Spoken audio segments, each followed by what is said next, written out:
সমবরের দুটি গাড়ি পরস্পর থেকে 200 মিটার দূর থেকে 15 ms/1 ও 20 ms/1 বেগে অগ্রসর হয়ে একটি নির্দিষ্ট সময় পরে গাড়ি দুটির মধ্যে সংঘর্ষ হলো। এখন প্রশ্নের উত্তর বাইর করতে কইছে কি যে কত সময় পর তাদের মধ্যে সংঘর্ষ হলো, এই সময়টা বাইর করো। পরে এই যে বাইর করছে সূত্রমূত্র অ্যাপ্লাই কইরা এস সমান সমান বিটির সূত্রে অ্যাপ্লাই কইরা টি এর মানটা বার করছে।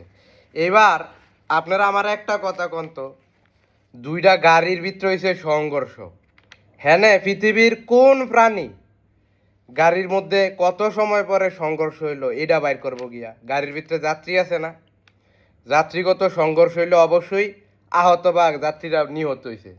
তাইলে আমগো উচিত কি? আমগো উচিত হইলো দ্রুত সময়ে এই গাড়ির যাত্রীগ হাসপাতালে লইয়া যাওয়ান, এটা উচিত না?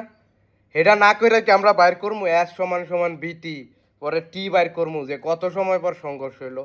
এটি কি কোনো পড়ালেখার মধ্যে পড়ে? এইগুলা তো মানুষের স্বার্থপর শিখায় যে দুইটা গাড়ি সংঘর্ষ হইলো, তুমি গাড়ির হতাহতদের হাসপাতালে না নিয়া তুমি বাইর করো যে কত সময় পরে গাড়ি দুইটার মধ্যে সংঘর্ষ হইলো। এটি তো মানুষের মনুষ্যত্ব হারায় ফেলতে সাহায্য করে এই ধরনের পড়ালেখা। আরে ভাই এনো লেখবা যে দুইটা গাড়ি সংঘর্ষ হয়েছে, তুমি এখন কেমনে তাকে হাসপাতালে লয়ে যাবে? তোমার কি ধারণা তুমি কিভাবে তাদেরকে হেল্প করবে? গাড়ির যাত্রীকে হাসপাতালে না নিয়া এখন গাড়ি দুইটা কত সময় পর সংঘর্ষিত হয়েছে সেটা সময় বাইর করতে গেছে। এই পড়ালেয়া কোনো মানে আছে? এই পড়ালেয়ার আপনারা আমারে কোন?